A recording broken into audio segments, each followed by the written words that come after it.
Magandang araw mga kaibigan. Bigyan natin ng reaction, opinion itong post ng GMA News. Video ito.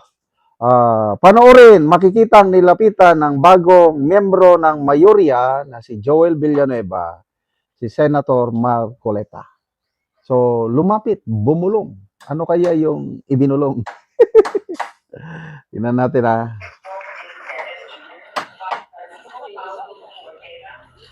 Yan o, yun.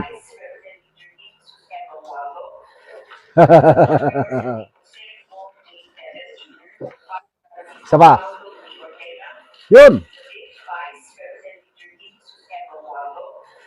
Tinapik sa balikat. Isa pa, isa pa. Yun o. Kikita yung puting buhok.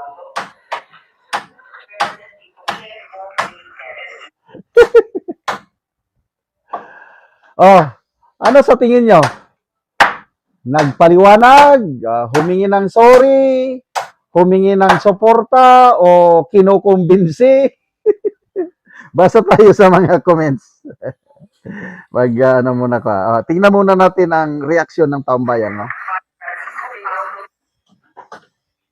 Reaksyon. 6,100 ang nag-react. 3,500 ang tumatawa. Negative ito kay Villanueva. 862 ang galit. Negative din ito kay Villanueva. 115 ang lumuluha. Negative din ito. 1,500 lang ang nag-like. So, anong percentage nito? Nasa 80% sa mga nag-react, hindi maligaya sa ginawang paglipat pakod ni Villanueva. Okay.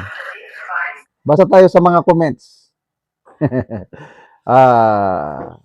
Duterte legacy. Ano, ganito. Villanueva, para bang bulong. Binabasa ko lang Marcoleta, tumawid bakod ka na. Tignan mo naman ako, mark as safe na sa kaso ko. Imagination na lang ito. Hindi ito ang totoong ibinulong. Marcoleta, sumagot. Pero sa langit, hindi ka mark as safe, kapatid. Kasi ang Diyos nakikita niya ang puso ng bawat tao eh. Not everyone who calls me Lord, Lord ay makakapasok sa kaharian ng Diyos, sabi ng Panginoon. Depart from me, you evildoers. Sabi niya, Lord, did we not prophesy in your name? Did we not cast out demons? Di ba may simbahan kaming malaki na ikaw ang tinatawag naming Panginoon? Bakit hindi mo ako papasukin? Sagot ng Panginoon, malis kayo sa aking harapan, mga evil doers. Ang mga sumusunod lang sa kalooban ng aking ama ang kilala ko.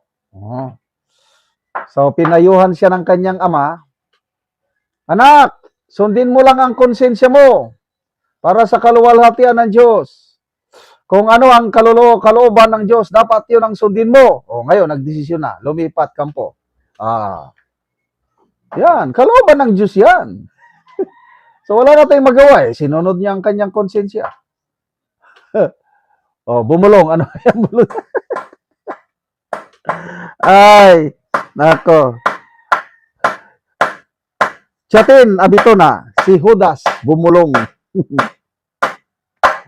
Gistone Reyes, pasensya ka na sir, makukulong kami ng tatay ko kung di ko to gagawin. Binabasa ko lang Roxanne Lau. Ang lungkot ni Joel, mabigat ba ang feeling ng nagtaksil? Leo Manyo, Hudyo, mga takot humawak ng bakal. Ano ba yung bakal? Bene Benedicto, sumama si Joel sa kabila para ma-report niya ang mga plano kina Senator Alan. So parang espiya, hindi naman. Julian, pre, tanggapin mo na din yung maleta.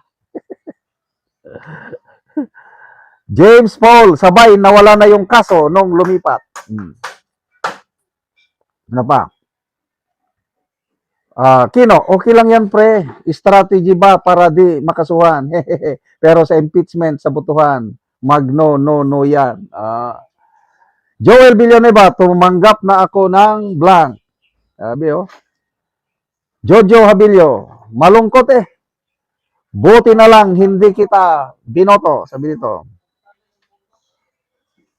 JR Pangan, akala ko hahalik na ang Judas.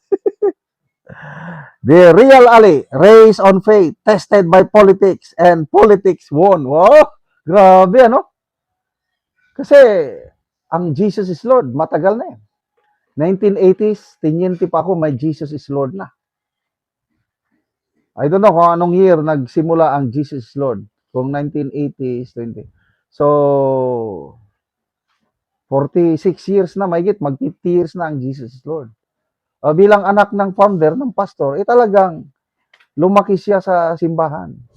At tinuruan na sumunod sa kalooban ng Diyos. At salamat naman, ginamit niya ang kanyang konsensya. Nakita niya ang kalooban ng Diyos ay ang paglipat kampo. Ang paliwanag niya is para daw siya makagawa ng legislative work. Yun daw. Trabaho lang talaga ang dahilan. Kaya sana intindihin na lang natin si Senator Joel Villanueva. Huwag na kayong magalit sa kanya. Please lang. Pagbigyan nyo naman siya. Ay, Joel Alingod. Comfort mo muna si baby mo. Joy Monteroso. Kahit ako, ayokong makipagplastikan sa taong ng Judas. Aysa din, ang paglapit ni Judas kay Marcoleta, history repeat itself talaga. So, salamat mga kaibigan sa inyong pagsubaybay sa channel na ito.